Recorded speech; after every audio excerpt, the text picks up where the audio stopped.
Hey everyone and welcome. In this video we're going to look and gloat at a report we all knew about, i.e. Labour are finished. Well, the report has shown this off, and even soy boy extraordinaire Owen Military Precision Jones admits defeat. Always good to see virtue signalling professional victim cockwombles get a kick in the arse, isn't it? The article is titled Starmer Crisis. One line in Labour report spells disaster for leader. Upsets Owen Jones. No, what doesn't upset Owen Jones? Come on, really? He's perpetually upset. I mean, watch this. What I'm saying is, this has to be called out for what it is. It was an intentional attack on LGBT people. This person... on the freedom of all people to try and enjoy themselves as Bataclan. No, I'm sorry, can we just explain? You don't understand this because you're not gay, okay? So just... Identity politics. See what I mean? Whether I'm gay or not has no... No, it does. It has no reflection on the fact that this person killed... You have ownership of horror of this crime. Can I just say, because I find gay. this astonishing. I'm not Jewish and I'm not gay. I'm not French. But I still am equally horrified by these crimes. Let's stick with what the papers are saying about it rather than what you're saying at the moment. But that's the headline. Part of the community rather than the freedom to enjoy yourself no matter what your sexual orientation is. What are you talking about? See, this is a problem with Owen, in my opinion. He's blocked everybody that has a different opinion than him on everything, and the only people he listens to are people exactly the same as him. So he doesn't understand when people have differing opinions. I'm talking about the coverage in the newspapers. Yeah, that's what we're here for. I'm trying to understand the point you're making. This was a deliberate attack on LGBT people in an LGBT venue. It was a homophobic terrorist attack. Do you not understand that? No, It's not some abstract kind of, he just picked a random club out of nowhere. He picked a club because it was full of people he regarded as deviants. That's why he attacked the club. We heard from his own father about his revulsion. Why are we trying to deflect? I mean, what? We are not trying to deflect. No. We are trying to reflect what is being said by the authorities here. And to quote, may have targeted the gay community after becoming angry when he saw Why are you saying this? After seeing two men kissing in Miami some months ago. He may have been angered by many other things. I'm sorry, I just find this the most astonishing thing I've ever been involved in television. I agree fully on that. Owen's inability to hold a conversation in an adult manner is just astonishing. If he'd walked into a synagogue and massacred dozens of Jewish people, you wouldn't be saying what you're saying now. We're not saying you would be talking about it as an anti-Semitic attack. This was a deliberate attack on LGBT people. It was a deliberate attack on the LGBT community. As it was on those people in the back. It's not bizarre. We are trying to draw parallels in terrorist attacks. This was a homophobic attack. Can I say that one of the issue? Okay, I completely accept it, as he does that it was a homophobic attack. But for me, the issue is there are going to be people who are lunatics. There are going to be people who are fanatics. Who are lunatics? Stop using these words, Julia. Is it possible for me to finish one sentence? If you stop using words like lunatic. Now watch the soy boy get his backside handed to him with military precision off JHB herself. Go for it, JHB. To talk about homophobic terrorist attacks. Here's the thing. I'll choose the words I want to use, and you choose the words you want to use. Do you understand? Go for it, Julia. Okay, well, thank you. Basically indicating you're going to have an LGBT voice talking about it. Interesting. Sorry? Nothing. Carry on. Go on. Owen, seriously. I've had enough of this. Let me go home. Sorry. Owen, genuinely, we're trying to have a civilised conversation. I know you're upset. You're upset, I'm and you're. very upset. I'm quite right. Everyone's upset and angry about this, but storming off a TV set. Now, as you can tell by that, Owen is proper salty, isn't it? He's also heavily involved in identity politics, which leads me on to this story. Quite nicely. I thought I'd highlight just how insane Owen Jones is. But let's continue. Secondly, Labour report spells disaster. Spells disaster? They've been doomed since the abandoned workers for BAME's stupid move. Should have championed both. Now they get what they deserve, in my opinion. To hold one group above another is abhorrent, in my opinion. Identity politics will be the Labour Party's downfall, and mark my words, it will be us working class they'll blame, not the champagne socialists like Ash, Owen and James. Anyway, let's read. The Labour Party has been told it has a mountain to climb to get back into power in the next 5 5 years. In a damning report that lays bare the crumbling of the opposition under Jeremy Corbyn and the huge challenge facing Sir Keir Starmer. Now, I actually beg to differ on that. It wasn't Jeremy Corbyn that did this. They were actually losing the vote before Jeremy Corbyn. But anyway, I digress. We'll continue. Mr Corbyn led Labour to its worst general election result in recent history in December, disastrously failing to take advantage of a Conservative government in crisis. They were in serious crisis and they still got tatered. I wonder why that is. I'll tell you why. It's because the Labour Party are Marxists and the Labour Party influencers are all self-confessed communists. UK will never succumb to Marxism or communism. End of story. If they continue to talk about either of them, they will lose forever, in my opinion. But let me know what you think. Would you vote for a Marxist government? Because I know I wouldn't. From a change of leader and Prime Minister and the increasing struggles to get Brexit over the line, the crushing loss handed Boris Johnson and the Tories a massive 80-seat majority in the House of Commons. And he's done absolutely nothing with it, has he? Providing it with unrivaled power for any crunch votes to take place in the UK Parliament. The humiliating defeat saw Labour lose several of its traditional heartlands, particularly in the north of England, which it had held and relied on for several decades. And that was the problem that Labour had. They relied on it. They didn't campaign for us. They didn't help us in any way. They didn't champion any of our causes. They just expected us to vote for them. Well, that's not happening anymore, is it? A lot of people up north have been woken up to just how disgraceful Labour have been in control of the north. They have done absolutely nothing for us. If you think that that's wrong, I'll be glad to hear you, but I will always debate otherwise. Labour are no good for the north and they never have been. They're no good for the working class anymore either. Mr Corbyn subsequently announced his resignation as leader after nearly 5 years in charge, with former shadow Brexit secretary Sir Keir elected in his place, which didn't do Labour any favours in my opinion. I mean, he does alright talking, but he's not got his own opinions, has he? He's a fence sitter, is Sir Keir Starmer. Why do you think their Brexit plan did so badly? That's right, fence-sitting Keir Starmer. He was the one that came up with the Brexit plan to negotiate for a deal and then campaign against it. Yeah, this is the man, the same man. This guy has not got his own opinion. He does what people tell him to do. Maybe that's why he got voted in, eh? I wonder who it is that's actually pulling the strings. Sir Keir. Now a major report looking at the disastrous general election defeat has laid out the huge task ahead of Sir Keir,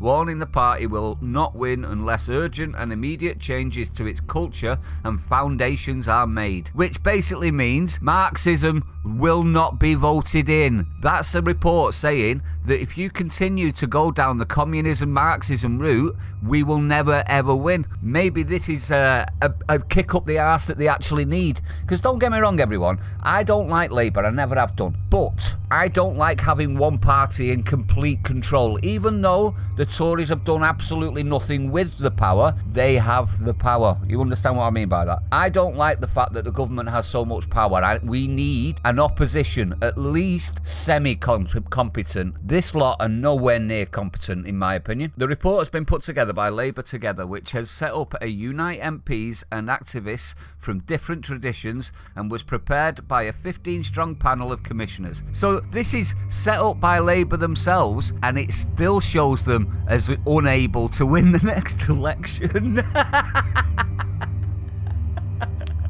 And we all know Labour lie in their own benefit. So even lying in their own benefit, they had to concede that they're doing shit. Oh, I'm sorry, but that's hilarious to me. Oh, including former leader Ed Miliband, James Medway, who advised the former Shadow Chancellor John McDonnell. Wow. This uses interviews with senior party figures as well as a previously unseen polling and analysis, and outlines huge faults in Labour and in particular its election campaign. Oh, it's not looking good for the Labour. Maybe we should just get rid of Labour altogether and start a new opposition party. Don't call it Labour or anything like that, because we all know Labour is actually a commie party now, or Marxist commie. It's the same thing. I don't care what you say. And it results in Millions are dead. Prove me wrong. Labour Together says Labour has a mountain to climb to get back into power in the next 5 years. A mountain? A mountain? Not a chance they've ever got of getting in. Even if Boris killed half the country, I don't think they'd still get in. This report lays out in stark detail the scale of the task. Unless, as a party and a movement, we face up to that we will not win, Labour faces a substantial challenge to win the next election with a historic swing of over 10% needed to gain a majority of 1 seat. No major party has ever increased their number of MPs by over 60%, which is what Labour would need to do to win 2024. So there's your legacy, Mr. Corbyn. That's your actual legacy. You put the final nail in the coffin. Well, maybe the second to last nail in the coffin. I think Keir Starmer's going to do a very good job of nailing the last one in. Labour activist Owen Jones was upset by the report and admitted it makes for deeply uncomfortable reading. He tweeted, "The report into Labour's catastrophic defeat is a must-read. Why? I bet you read it before you go to bed and cry yourself to sleep. It's deeply uncomfortable reading, from long-term trends hitting Labour to the party's terrible strategic failures." Strategic? I think the Labour really need to go and have a look at the Oxford Dictionary at words, because it seems like they've forgotten what any word means. The report lashes out at the toxic culture which engulfed Labour. Oh, here we go. This is momentum. You know, Owen Jones's mop. Yep, that's the one. Owen Jones's mob, particularly around its handling of anti-Semitism allegations and Brexit policy under Mr. Corbyn's leadership. Labour Together says our party has spent substantial periods of the last 5 years in conflict with itself, resulting in significant strategic and operational dysfunction. No, it's not strategic and operational, it's just dysfunction, resulting in a toxic culture and limiting our ability to work effectively. No, what you mean is you're all a bunch of racists. That's what you mean. This anti-Semitism is just a nice way of saying racists, is it not? Of course it is. These people are running around calling every one of us racist for no reason, and then they get away with just saying that they're anti-Semitic. Not racists. They are racists. You are a bunch of racists. 90% of the people that now still vote for Labour are racists, in my opinion. Whether you like to admit it or not, it's been proven, in my opinion.